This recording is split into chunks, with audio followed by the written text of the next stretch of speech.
Hey guys, Cooking with Kim D here. Tonight I am making some one-pan skillet pork chops with apples and apple butter. I love apple butter. I know it is summertime. It's not really a summer food, but I don't care. I love apple butter. It reminds me of my Nana. I used to love going around the house. She'd always have toast and apple butter. So it's a very nostalgic thing for me. So I am making this this is our 12-inch cast iron skillet. I love cast iron.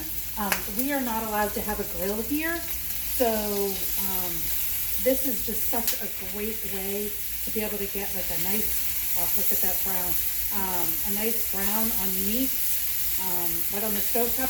We even do our burgers in the oven. We just put our burgers right on the skillet, pop it in the oven. So that's our 12-inch. It also comes in a 10-inch, and then this is the 5.5-inch mini skillet. How cute are those? It comes in a set of 2. We've done cookie skillets in these, and you can make s'more dips in these, all sorts of things. I made a cornbread casserole inside the skillet, the 12-inch skillet recently. So anyway, I have my chef's tongs here. So these are our chef's tongs, and the nice thing about these is they lock. See this little button see this little, when you go up or down, so they lock on you, which is kind of nice. So again, I cooked up, these are some pork. They're not chopped. I don't know what cut of meat they are. My husband sells food for a living, so we buy in bulk, and I just grab whatever meat I know is in the freezer and take it out for dinner. So I cooked these for 3 minutes on each side, just a little bit of salt and pepper on each side. Cooked them in some butter in our cast iron skillet. And now I am going to add just a tiny, I say a tiny, 2 tablespoons of butter to our skillet. Oh my gosh, even just that cooked in here, and now adding this butter, it smells amazing. So I'm actually going to take this heat down just a little bit, because I had that over a medium-high heat. Something's making a sound in the background. I don't know what that is. All right, so now that I've got my butter melted, I am adding 4 apples. Now, the recipe that I post is for serving for 2. I have a family of 5, plus the oldest daughter has her boyfriend here tonight. So I am feeding 6 mouths. So I have doubled, if not tripled, this recipe. So what I'm going to do is I am going to let these apples bake up, cook up inside of the butter. Oh my gosh, it smells so good. I'm also very hungry. So let me get these softened up a little bit, because I don't think you guys just want to watch me standing here cooking up some apples. I'm going to put you on hold for a minute, and then I'll come back and show you the next step. Be right back. Hey guys, I am back, and the apples smell amazing. My girls just actually came out of their bedroom, and they're like, "What is for dinner, Mom?" It smells so good. So the apples are really cooking up nice. So this is our apple butter. Love the smell of apple butter.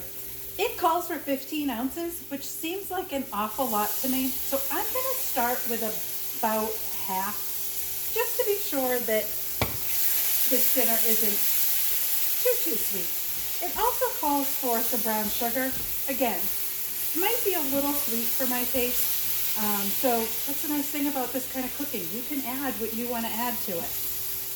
All right, so this is in, and oh my gosh. Now, the other thing that this recipe calls for is some chili powder, which I'm sure is a really nice offset of the sweet apple flavor. So we're going to add a little bit. I am not adding the full amount because I can always add more. I can't take out. I've never made this recipe before. So it calls for, I think it called for a teaspoon. I'm going to start with a half a teaspoon just to be on the safe side. Plus, I am not a huge spice fan. Just my gut can't handle it. So, and my daughter Chloe is not a big fan as well. So I've got the chili powder in there. I am going to give these, oh my gosh. You want to come for dinner? All right, now the recipe calls for, oh wait, I forgot of this step. Heavy cream. This is going to be a nice creamy sauce too. So we are going to get, this is about a 1/3 cup of cream. Oh, this is going to make a beautiful gravy. Sorry guys, I'm really hungry and this smells amazing. Yes, I am a dork. I love to cook. And I love flavors like this. Oh wow, this is really pretty and smells great. So the recipe does call that you now put your pork chops back in here and let them finish cooking for a little bit. I obviously, because I made such a big batch of this, I'm not gonna have room to put all of it in. So I'm gonna take a few apples out and then I am going to put my pork back. Actually, I might be able to get most of it in here. I think I'm going to try to get most of it in here. I'm going to let these cook down for a little bit. And then once this is all done, I am going to come back to show you how I made our mashed sweet potatoes tonight. Be right back. All right, guys, it is done. It smells, I know I've said it probably 10 times now, but it smells amazing.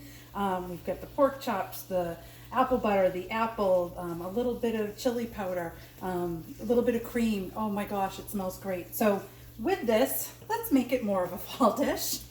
I took some sweet potatoes and just stuck a fork in some of them, forked them up, threw them in the microwave for a few minutes, and it's the easiest way to really get the skins off of a sweet potato. I was going to peel them and I said, why? It's just so much easier in the microwave.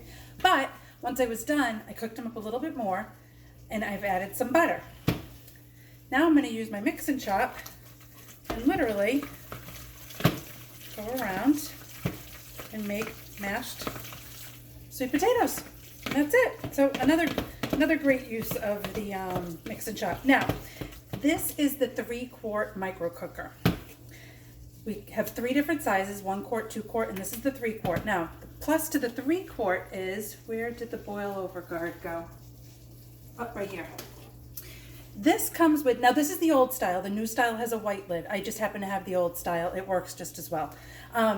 It comes with a boil over guard. So this goes in here, and then this goes here. You lift these up, and boom, put this in the microwave. You can make rice in here. I've made mashed potatoes in here. Just chop up some potatoes, even with the skins on, cover them with water, boil them for a little while in the microwave. Do them real small because they'll cook a lot faster. And then once I'm done, see these vents right there? You can actually take off the boil over guard, lock it, and you can drain it too. So why heat up the house with a big steaming pot of water if you're making some rice or mashed potatoes? Just do it right in the microwave instead. So I will post a picture in a little bit of the finished product. I know me and my kids are very excited to eat this. So bye guys.